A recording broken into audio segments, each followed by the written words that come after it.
So today I am going to be breaking down a case study slash hypothesis that I actually had and showcase to you guys what would have impacted a lot of helpful content websites. Now, to put it blunt, Google has slightly lied to us in saying that it's helpful content. Now, if any of you guys have just recently got into SEO, basically in September of 2023, there was what was called the helpful content update, and a lot of affiliate websites got hit, some e-commerce sites got hit, and everyone was going around in circles thinking, is it to do with my content? Is it to do with topical authority, topical dilution, link building? What can it be? There was a lot of websites that lost a lot of their traffic, like I'm talking 80%, 70%, 90% traffic loss. And my hypothesis was that it wasn't anything to do with content, and I'll deep dive into why I had that thought process. But I've had the pleasure of partnering up with Surfer SEO and also RankWatch for this case study, so massive shout out to those guys, massive shout out to Mihal, and massive shout out to Vabath for allowing me to actually correlate the data and also crunch the numbers down. Couple things before I go into this actual case study. I don't usually like doing correlation case studies. You see it all the time with Facebook ads where people will say, we built links here and the website traffic went up, and it's like, well, was it the links that you built, or was it to do with the technical SEO? Was it to do with topical authority, etc., etc., right? So just bear that in mind, but there is a lot of correlation in this case study. So as you can see here, look at the amount of links or the amount of websites that got hit with toxic links. It's just absurd, the actual correlation here. So let's actually deep dive and look at some of the numbers. We analysed over 12,000 websites offering links, whether it was guest posts, niche edits, link farms, PBNs, everything we could get our hands on, we analysed. And we also analysed 550 websites that were hit by HCU. And this is the actual sheet here. As you can see, we've got the traffic drop. We've got the number of toxic links, or the percentage of toxic links that they had. And as you can see here, if I just keep going down, there is a lot of websites in this actual sheet. And typically speaking, the thing is, every website has a certain percentage of toxic links. But as you can see here, there is a very fine correlation when it comes to the amount of toxic links that they have, and also the percentage of traffic that they've also lost. Now, here are some of the parameters that we also took into consideration to dictate what is a toxic link. So DR range of at least 10 and above, domain traffic of at least 100 and above. So those were the links that we actually analyzed, because otherwise there would have been way more toxic links in that list if we didn't put those, at least those two parameters. Domain traffic being 0. So if the domain traffic got actual 0, that would also be deemed as a toxic link. External links on that page is greater than 500. Link from link farm sites. There's also a new spamming technique. I don't know if you guys have seen this on Ahrefs or on SEMrush. If you load in your link or your list of backlinks, you will actually see a load of websites with the site title and the page title being like best white hat link building. So all of those again would get classed or deemed as being a toxic link, because they are. The Alexa domain list, website list, so lists of, websites that actually just have a massive list. I'm sure, again, if you guys do take a look at Ahrefs and stuff like that, you'll see a lot of those sites. Most visited site as well, and then websites that have been used or created via software to actually create the backlinks. So those were our parameters. I'm sure we could have used way more parameters and we would have been able to find way more toxic links. But as a total, 12,000 links we analysed, 500 websites that got hit. So HCU wasn't about content, it was about how content and links interact across a website. So a few things, right? A common misconception is helpful content equals better content. Now, if you guys have been keeping up with the algorithm updates and stuff like that, high quality content sites also got hit. So content that wasn't even AI written. Now, I'm not saying AI content sites did get hit or if they didn't get hit, but there were a lot of people complaining, saying, I read all of my content, I researched all of it, I even bought the product in some cases, I unboxed it, I reviewed it, and I still got hit as well. So in that case, helpful content didn't equal being better content. 40 sites weren't safe either. Some big names lost rankings despite strong content teams. Google didn't just assess page quality, it assessed site-wide content structure and link profile health. So those were the three biggest things that we found across the 12,000 backlinks and the 550 sites that we analysed. What we found wasn't that, it's not just websites that got hit, it's the links. So from the 550 HCU hit websites, we analysed 6,000 link farms that clearly shows a correlation between toxic links and traffic drops, right? So what I'll do for this step is I'll actually draw you guys a pretty picture in just a second. So this is a really bad drawing, however, we're going to go with it, right? Let's say this is your website up here, and you've got free backlinks from 12 months ago. This website was getting 90,000 hits. Now it's only getting 45,000 hits a month. This website here, 12 months ago, it was getting 10,000 hits every single month. Now it's only getting 5. This website here is only, or it was getting 5,000 hits. Now it's getting 0. It's completely dead, right? Guess what's going to happen to your link equity or your nav boost or your link power going through to your website? This is also going to get diminished. So let's say, for example, if you were ranking position 1 for your primary keyword, guess what? You're not getting as much link equity as you once did. These are all now weaker links. And that's exactly what we found when it comes to analyzing all of the links here. So this is how it impacted all of the websites. Now, basically, what's ended up happening is that these links have now turned into being toxic links, or in some cases, it might not even be toxic links. It might just be a weaker link. You might still want to acquire that link, but you actually need more links to get the actual power that you once had going through to your website. And as you can see here, there is just a massive correlation of toxic links and the actual traffic drop that the website had. So you've got, like, for example, 47% of this actual traffic, 47% of this backlink profile was toxic, and the site dropped by 41%.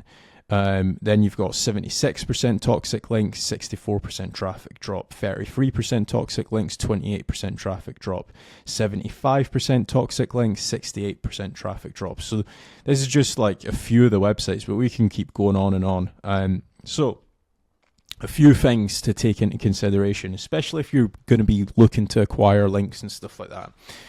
Correlation obviously doesn't mean causation. I've been saying this throughout the video.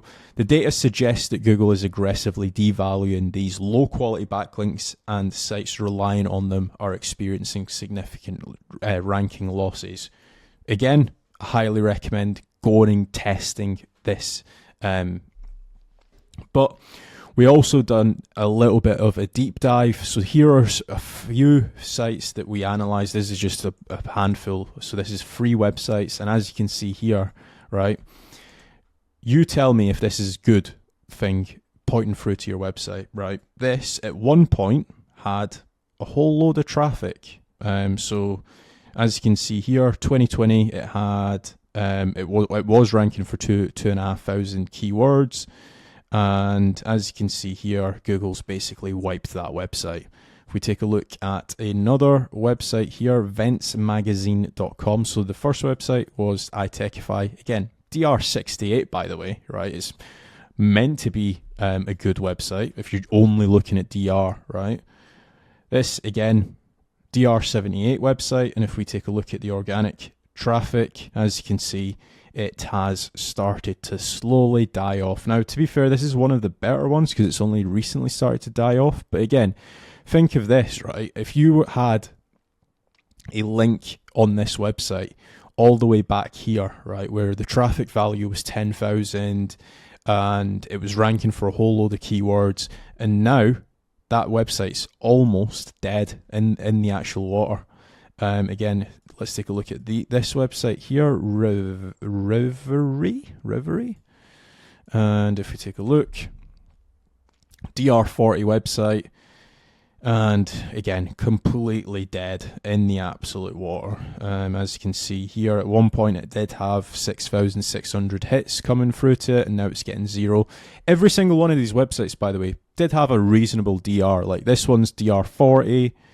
The one before that's DR78. The one before that was, let's see, iTechify, DR68. So all of them on paper, they look okay.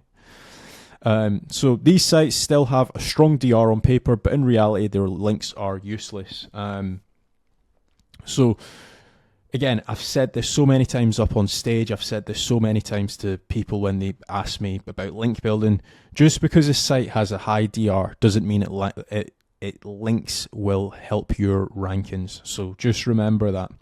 If your links is built on spammy, low quality sites, you're putting your rankings at risk. Avoid link farms if you want long-term SEO success. Now, again, I've said this before as well on stage. Every website has some form of toxic links. It's literally near enough impossible to have a complete clean backlink profile, right? But that being said, obviously just analyze the links that's pointing through to your website. See if your backlinks have had any drops. So, SEO myths that the HCU has exposed. So again, I've said this before, Google doesn't ignore bad links. It ignores really bad links. So going back maybe 10, 15 years ago now, you used to be able to do like negative SEO attacks and build a load of anchors where it's like Viagra and stuff like that pointing to your competitors, and that would tank your competitors very, very easily, right? Those links are ignored by Google. And also another thing as well is links that are in some cases link farms or in some cases PBNs. Those are also sometimes ignored by Google. But as you can see here, some of the websites that have been impacted by the HCU and stuff, obviously Google isn't ignoring those links. It has impacted the actual money sites that the backlinks were pointing through to. So just look at DR, and again, I'm not hating on Ahrefs. I think it's a brilliant tool, but the people that say just look at DR and you just need a higher DR score, you just need more or high DR links pointing through to your website, avoid those people at all costs. There's a load of Facebook ads that are saying like, hey, increase your DR and stuff like that.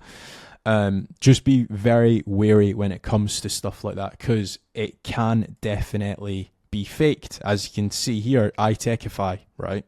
This isn't a true DR68 website. There are a lot of Fiverr gigs that will inflate DR scores just so people purchase more expensive links. Like, again, if you've ever done any form of outreach, you will know that website owners basically charge off of DR. So if you're looking for a DR85 website, it might cost you £2,000. If you're looking for a DR10 website, it might cost you £50. There are people that will manipulate DR and try to get as much money per link placed. So just remember that. Some high DR sites pass 0 of 40. They look good in reports. Google doesn't rank DR, it ranks trust in a 40. So again, DR is just a made-up metric. Just remember that. Like, it's Google doesn't look at a website's DR and say, oh, these guys are a DR 55. I'm going to rank them for 55,000 keywords. Or this website this website's a DR 72, and I'm going to rank them for 72,000 keywords. That's just not how Google works. Unfortunately, I wish it did, because it would be very easy to rank, but unfortunately it's not the case. It's important to remember that domain rating is just a third-party estimation of link strength.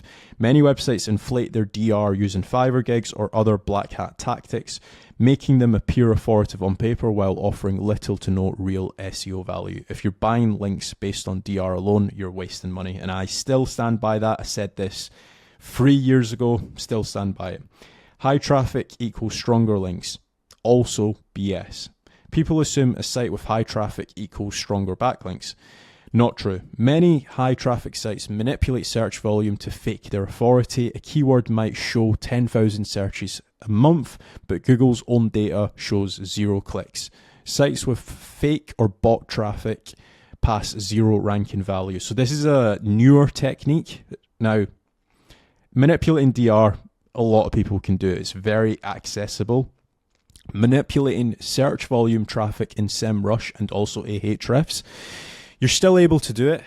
You just require a lot of bots. And again, it's not that hard to do. You can actually do a little bit of searching and you can find methods to actually inflate traffic volume metrics on Ahrefs, SEMrush, SE ranking, all the tools. They basically get the exact same data. So again, sites with fake bot traffic, again, they're not passing much value. Press releases look good, but are useless for SEO. Now, when you're doing press releases, there are definitely some good press releases. There's also some bad press releases. So if we take a look at Bazinga, for example, and if we actually take a look at the source code of this, right, this is one thing to be very wary of. Actually, it's in the inspect element. So Bazinga, if we were to actually take a look at this website here, right? If we take a look at this, again, it's a DR87, right? Amazing website on paper. But if we actually take a look at the head file or the head code, let's just see here, you will actually find a no index tag or a no follow. So no index, no follow, as you can see. Let me just try and zoom in. This is a really slow website, but as you can see here, no index, no follow. So from an SEO point of view, Google's not even crawling this page. So I feel sorry for whoever's bought this guest post, University Cube, the professional network and teachers for students. Google's not even indexing this page. So I don't know how much they've paid for a link on Bazinga. Let's say it's £1,000 or $1,000. Google's not crawled it. I don't even know if Bing can crawl this. Let's just take a look on Bing. Bing, I'm fairly certain because they've got that in the tag. Yeah, Bing's not even crawled it. So unlucky. You've paid $1,000 for a link on Bazinga, and same goes with AP News as well. AP News do the exact same thing when it comes to their press release section. So if you are looking to get press releases, I'm not saying that they are completely dead, but just be wary. No index, no follow. So even internal links going through to that page, they're no followed anyway. These are on high DR websites, but they are set to no index and no follow. I actually did have an image on here that you guys can see. No index, no follow. Google will never crawl these pages. The only purpose of these links to look nice on a report, but they pass 0 SEO value. So what actually happened with HCU? HCU was a site-wide authority shift. Sites that got hit lost link equity because their backlink sources became weaker. This is something that I want to focus on just for a couple seconds here, because even in the Google algorithm leaks, they mention NavBoost, and NavBoost is basically like how popular is a website, like how many people are going to a website. It doesn't necessarily need to be actual Google search traffic. It could be email traffic, it could be social traffic. That's basically what NavBoost is. A lot of websites that did have 90,000 hits, or a lot of guest post farms and guest posts and stuff like that did have 90,000 hits and now only have 1,500 hits a month. Guess what? They've lost a lot of NavBoost. Google didn't just target bad content, it devalued entire link networks, reducing their power. So again, it's kind of like getting penalized by because you were using PBNs. If your site relied previously on strong links that no longer push rankings, your content took a hit. So an example, if a site was passing strong link equity before, but now it's not ranking well, its links aren't helping you anymore. The result, even if your content is great, it now carries less weight. Now, this is like, I've been to a lot of conferences and I've spoken at a lot of conferences, and sometimes you get people that say you don't need to buy links, right? And partially agree with that, but I partially disagree with that. Because if you have just built a website today, right, and let's say you go and do the ultimate SEO guide, and it's the best ranking article ever. If you purchased your domain 2 days ago, that page is probably going to be ranking on page number 15 of Google. No one's going to link to it, right? No one goes past page number 1 of Google. So this is kind of the same thing. Like, you could have really good content, but now your links just don't pass any value. The result, even if your content is great, it now carries less weight. So just remember that. I know I've said that twice now. How to adapt and actually recover from HCU. Stop chasing DR. Look at actual ranking power and trust signals. Audit your link profile. Find out if your strongest links have lost their impact. Stop falling for high traffic sites. If a link doesn't drive real authority, cut it. Don't assume Google is ignoring bad links. If your backlink profile is messy, expect ranking drops. Clean up your site-wide content issues. Too many orphan pages, prune them off. Focus on relevant topics to build authority. And obviously, you can use the Surfer SEO topical map for that as well.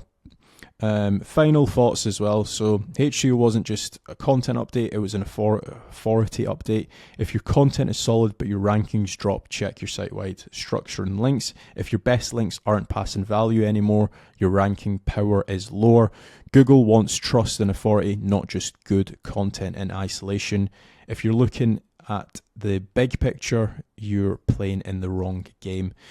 So one thing that I just want to add to all of this as well is that I will be going over this at the Masterminders that's happening on the 27th of June. So if you want an in-person SEO conference, it's happening in Manchester. 27th of June is the conference, 28th is the actual private mastermind. And if you guys do want help with your websites, maybe you've been hit, maybe you just want a second set of eyes, head over to casualdash.com, fill in the contact form, and I will be in touch. Thank you for watching.